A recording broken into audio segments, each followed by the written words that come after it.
வாங்க இன்றைக்கி நம்ம ஒரு ஸ்நாக்ஸ் செய்ய போகிறோம். அது என்னன்னு பார்த்துக்கலாம்.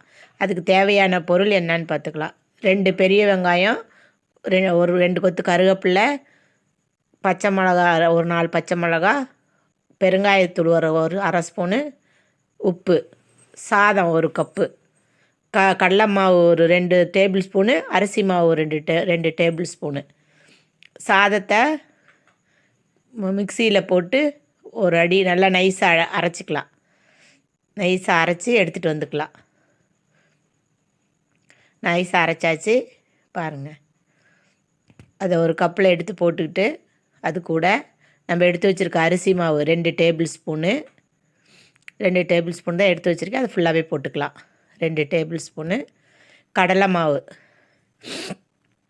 2 டேபிள் ஸ்பூனு, அதுக்கும் அதே 2 டேபிள் ஸ்பூன் வச்சுருக்கேன். அதையும் ஒன்றா போட்டுக்கலாம். கருவேப்பிலை, 3 பச்சை மிளகா, உப்பு, வெங்காயம் பொடிசாக நறுக்கி வச்சுக்கோங்க. உப்பு, தூளுப்பு ஒரு அரை டீஸ்பூனு, 1/4 டீஸ்பூனு பெருங்காயத்தூள். இவ்வளோ தாங்க தேவையான பொருள். அதெல்லாம் நல்லா ஒன்றா சேர்த்து கலந்து நல்லா பிசைஞ்சிக்கலாம். தண்ணிலாம் தேவையில்லைங்க. தண்ணி சாப்பாட்டோட அந்த ஈரப்பதமே போதும். நல்லா பிசைஞ்சு நம்ம சப்பாத்தி பதத்துக்கு பிசைஞ்சு எடுத்துக்கலாம்.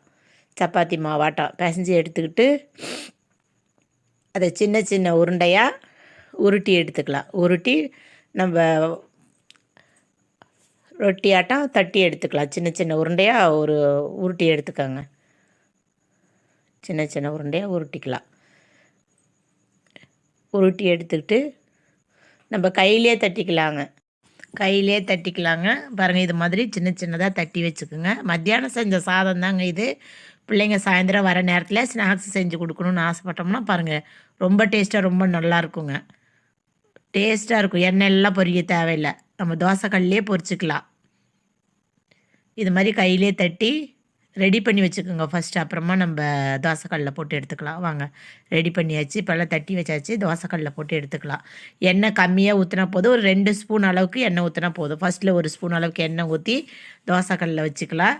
ஒரு பக்கம் வெந்த பின்ன ஒரு ஸ்பூன் 2 ஸ்பூன் எண்ணெய் ஊற்றிக்கோங்க. கம்மியாக ஊற்றினா போதும். ரொம்பலாம் ஊற்ற தேவையில்லை. அதுக்கப்புறம் ஒரு பக்கம் வெந்ததுக்கப்புறம் திருப்பி போட்டுக்கலாங்க. நல்லா திருப்பி போட்டோம்னா ஒரு பொறுமையாக சிம்மில் வச்சு வேக வைங்க. வேக வச்சோம்னா நம்ம வடை சுடுறத விட அதை விட சூப்பராக ரொம்ப நல்லா இருக்குங்க.